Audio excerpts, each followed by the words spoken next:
आज से 1400 साल पहले भी एक निकाह हुआ था जिसके बराती आमनी आसमान के फरिश्ते बारात के अंदर आए थे।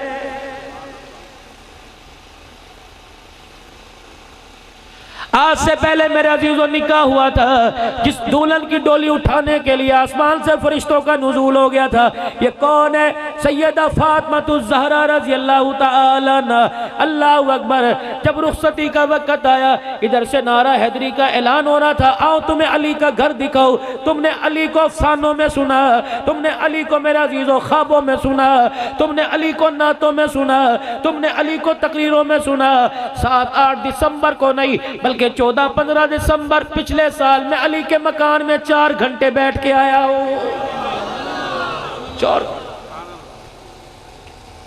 जिस मस्जिद में जिस मेहराब में हज़रत अली को जख्म आया था मैंने, उसी तरह वो मौजूद है कूफे की जामे मस्जिद। अल्लाह।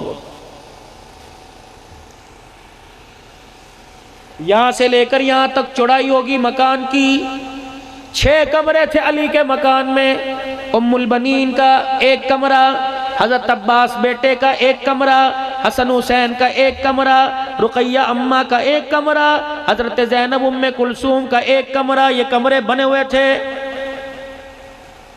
एक कमरे के अंदर पानी का कुआं बना हुआ था। मैंने कहा उस वक्त कोई इंजीनियर नहीं था, उस वक्त कोई आर्किटेक्टर नहीं था, कोई ठेकेदार नहीं था, कोई काबिल मिस्त्री नहीं था जिसने अंदर कमरे के अंदर कुआं बना दिया। मेरे कंधे पे थापी मार के मंदूब कहने लगा, मौलाना ये मकान तेरे बाप का नहीं था, ये मकान अली उल मुर्तजा का था। अली उल मुर्तजा ने बेटियों की गैरत को देखकर, बेटियों के हया को देखकर पानी का कुआं अंदर बना दिया। अगर मेरी मौजूदगी में पानी मैं भरूं, अगर मैं ना हूं तो मेरी बेटियों को पानी का गिलास भरने के लिए बाहर कदम निकालने की जरूरत ना हो। अल्लाह अकबर। ये इतनी गैरत वाली बेटियां थी, पानी का इंतजाम अंदर कर दिया। अगर पानी लेने के लिए मेरी धी, मेरी बेटी, मेरी बीवी बाहर निकल गई, किसी की नजर पड़ गई इनके चेहरे, इनके वजूद के ऊपर, तो इस्लाम की गैरत का जनाजा निकल जाएगा।